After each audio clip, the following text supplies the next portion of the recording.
Kapag ito natikman ng buong pamilya mo, 3 kalderong sinaing kailangan mo dito. I-mix lang ang pork yempo, pangontra sa aswang, 10 kalamansi, paminta, toyo ng asawa mo. Imamarinate lang natin to ng 1 buong araw para manuot ang sarap hanggang loob. Prituhin lang natin to hanggang maging golden brown. Kapag ganito na yung kulay, babalik ta rin lang natin at lulutuin ang kabilang side. Tapos ahon lang natin sa kahirapan. Babawasan lang natin yung mantika at magigisa ng bawang. Ilagay na rin natin yung pork, marinated sauce, 2 basong tubig, paminta.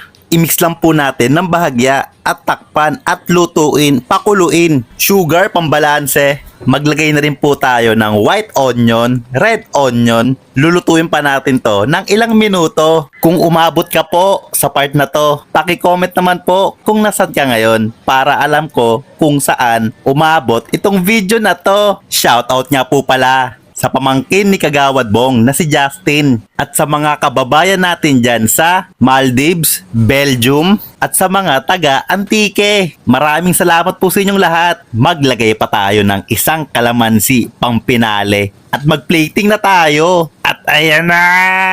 Pork steak na ubod ng sarap. Taob talaga ang kaldero. Panalo!